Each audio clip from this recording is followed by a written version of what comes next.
Suppose you are working on assigned tasks. Your tasks are not completed. Your boss has arrived and is assigning you additional tasks, and asked to complete those tasks. He set unrealistic deadlines. To meet these unrealistic deadlines, you spent extra hours overworking. The result is buggy. You are not producing outstanding results.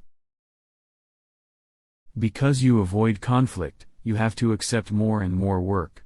And as a result, you were unable to meet the expectations, and became a B-grade employee. Despite the efforts, implementations of ideas, and suggestions, nothing changes, and the situation becomes worse day by day. The management frequently complains about your work. Your performance is declining daily. Is there a lack of communication here? No, you're speaking with your manager. But your communication style needs to change.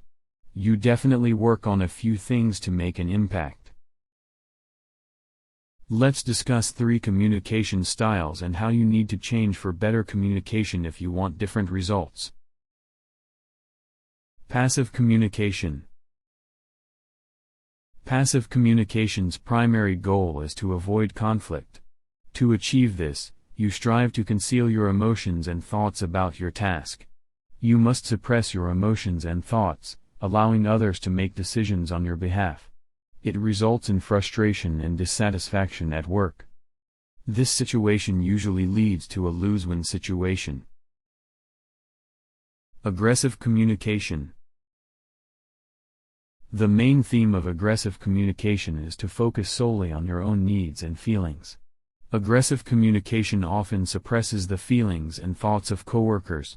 When confronting others, it is always defensive and aggressive. Aggressive communicators invade other people's personal spaces, or never let another person speak. Assertive communication. The main theme is honest communication about your thoughts and feelings. The theme is to share what is actually happening. Instead of suppressing other people's needs and wants, we need to communicate in such a way that others will feel respect for their ideas and feelings.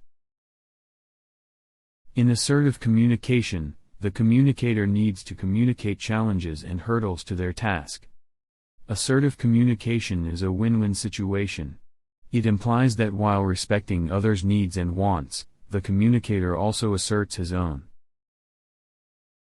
Why does it matter? Why assert that communication matters? It matters because passive people are generally frustrated, unhappy, and dissatisfied with other people's needs. Passive people cannot comfortably share their opinions or needs. They constantly worry about the other person's happiness. They strive to cater to the needs of others. But assertive people are more balanced in their ability to put themselves first and consider others. While assertive people are happy, they balance their needs with those of others.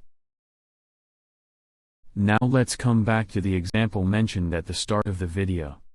When the manager assigns you a new task, you have to describe your current situation. If the manager assigns you a task with an unrealistic deadline, you must explain why. You must explain to him how much time it takes to complete the task. In closing notes, assertive communication is necessary for career growth. People love assertive people who listen and care about others while considering their own understanding of matters and providing the solution to the problem at hand. I hope you like this video. Please subscribe to our channel.